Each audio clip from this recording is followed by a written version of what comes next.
Hello there. Today we're testing a new lens by Lomography, the Nour Triplet. Is that how you pronounce it? It is a lens designed by a forgotten scientist. So the allure, there's some settings on this lens. So obviously you have your focus control, your aperture, but you also get some additional bokeh control settings, such as soft bokeh. Here we have classic bokeh and bubble bokeh. Tim thought I was gonna say bubble butt. You can also put some drop-in filters in here somewhere. I didn't get instructions with this. I just got the lens in a box and I had to look at the Kickstarter video again. I did back this project for Nikon Z, but today we're going to be using it on this Sony A7 Mark IV. Let's take some pictures. Look, it's Clarissa. You can stream her music on Spotify if you want, or you can hang out with her here on YouTube. Here's how the lens things work. So you have your focus ring in the back here. So this allows you to go from infinity to whatever other focus you want to do. Up here you have your f-stop. We're going to shoot everything I think today at like f2 to really show the extremes of this lens. And then up top you have your soft, your classic, and your bubble. I'm going to start with soft at f2. And we're gonna take a few photos. We also have some string lights. Merry Christmas! I feel like this lens, at least from the sample images, really seems to come alive after dark. And you got those little tiny out of focus lights in the background. I feel like that's a really strong time of day for this lens. So we're gonna try to recreate that in the studio today. And let's take some pictures, I guess. Oh yeah, I should mention it's a manual focus lens. So I'm gonna throw focus peaking on here so I can see what it is I'm doing. But I've never enabled focus peaking. So, cue the Benny Hill music. What's happening, broskies? Hello, my friend Magic. We're attempting to enable focus peaking on my Sony Alpha 7R Mark IV. Do you know where that is? I know. There it is, peaking display. Thank you, Magic. You couldn't find this? I couldn't find this, no. I'm coming to Canada. Canada Photo Summit. Magic. That'd be amazing. Speaking. Are there still tickets left? There are still tickets left. 15 tickets left. Buy them with code MAGIC. There's no room for a code. There's no room for a code? No, Okay. sorry. Buy them and just, when you're paying, up a note MAGIC. Here we go. No, you can be in it, Tim. You should be in it. That one's at least 80% in focus. Yeah. Tim needs to be in it. Peaking with white looks terrifying. It already looks like the bubble is enabled. Whoa. It's quite sunny out. I wish that I was wearing sunglasses, but unfortunately, if you're using a Sony camera and you're wearing polarized sunglasses, as soon as you tilt the screen vertical, the screen just goes black. So Tim gets to wear the sunglasses, and I get to shoot into the sun like every wedding day. This looks a heck of a lot better. Again, issue with the Sony screen is that I can't see anything. All right, so first, You on bubble or you on? First we got some soft. We're still at f2, right? No, we're at like f4. All right, so first up, we got some soft, and I think it looks pretty darn good actually.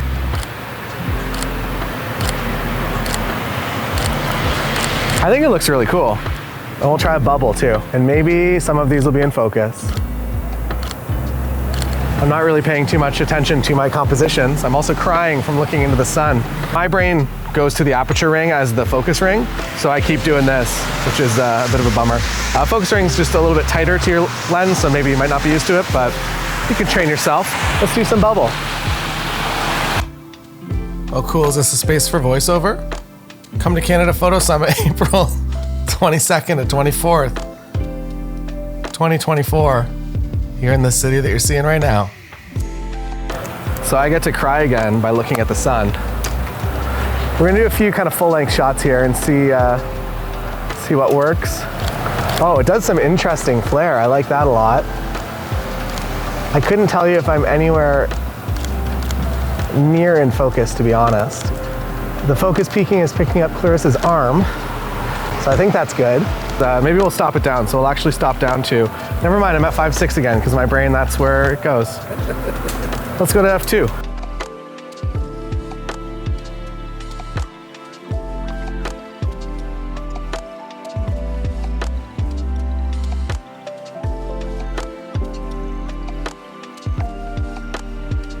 Let's go back to soft.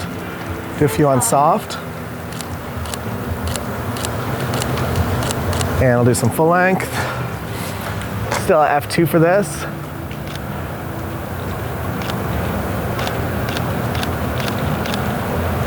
Tim keeps reminding me, don't forget to join us at Canada Photo Summit. There's still, I'm gonna say 10 tickets available. So that's like it. Once those are gone, it's sold out. I do like the flare a lot. One thing that I will say is that modern lenses handle flare too well. I don't like the way that it looks. We put mist filters on and ways to just take off that like additional kind of sharpness edge. And a lens like this does some interesting things for flare again. And I like that a lot. And that wraps up the on the street. Now we're going to go through some of these images and I'm going to let you know what I think. Number one, I'll make the crop right, even though the focus isn't right. There we go. Focusing when you're used to Sony, used to Nikon, Canon, autofocus, Fuji also.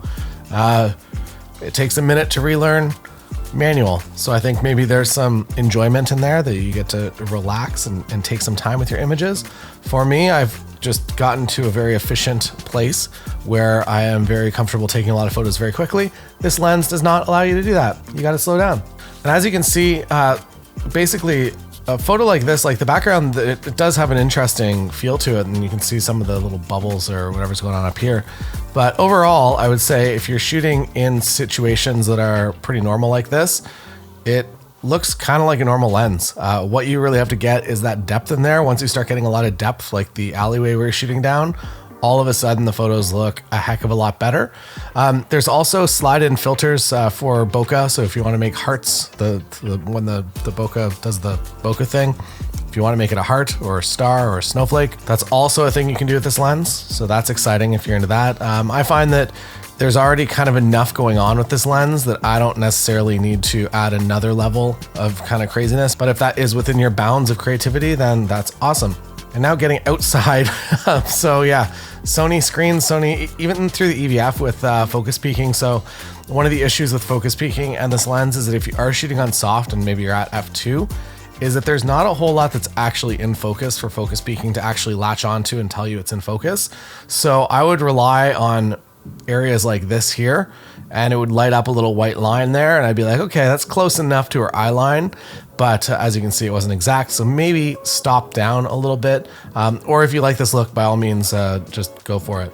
This is, I believe, classic. So from soft to classic. This is back to soft or bubble. I can't really, I can tell a little bit of difference, but soft and bubble have a very, I guess, similar look to me. And if I was using this lens, I would be using it on one of those. Maybe another tip, if you are interested in getting this lens. So I have the Nikon one. I did the Kickstarter for the Nikon Z version, and I did the aluminum version. The brass one, the gold one, it's very nice looking, but it is a little bit heavy. So maybe something to consider if you don't love having heavy lenses with you, or if this is just gonna be a bonus additional lens in your bag and you don't wanna carry around something that's really heavy. I don't have the actual stats on it, but I'm guessing that the brass one is going to be a lot heavier than the aluminum. Situation like this, again, can't really tell that it's from this bokeh control lens. You can kind of see some stuff starting to go on in the background right there over here. But overall, I would have been just as happy to shoot that with a regular, boring, everyday lens. I feel like these shots were the ones that really worked well. It also, I guess, does something to my usual process. So usually what I'm trying to do is I would be trying to frame, so something like this. So Clarissa's head is in the shade, so her face is in the shade, but then also the background here is in the shade. As you could see from the images earlier here, when you're photographing somebody against a brighter background, it tends to just kind of explode the background, which with this lens, I think works pretty well. With a normal lens, it probably wouldn't be a go-to that I'd want to be shooting the shade background as well to kind of make the image nice and cohesive. But for this lens specifically, it does kind of work. These photos here, the full length ones, you also, I guess the sad thing is you can't really see the effect too well on your screen, on your LCD, but when you get it into your computer, you can obviously see that this is like a pretty heavy effect, and on your screen you can't. So maybe to give you a bit of a warning, don't just go all in and don't just shoot everything at f2 like we did for this test. Start slow, maybe start at f5.6 and do a few photos and then switch out to another lens and pepper it in, because I have the tendency, absolutely, if I get a tilt shift lens, to shoot everything on tilt shift and to make that tilt shift do as many crazy things as I can. So just dial that back, especially if it's for client work. So it's for a test like this, do whatever you want, I guess. But try to get nice photos for the person that's also spending their time, like Clarissa, hanging out with us. That's it, that's all. Canada Photo Summit, if you're interested, happening here in Waterloo, Ontario, Canada. We got some speakers. We got Jason Vincent. We got Sam Hurd. We got Photo Me Ike. We got my wife, Lindsay. Myself, Taylor Jackson, as well as our friend Brittany, who is a luxury event planner. And we got some other special guests coming too. So if you're interested in coming and learning about wedding photography in April of this year, as well as portrait and event photography, I guess, there's a link down below. That's all. See you next time.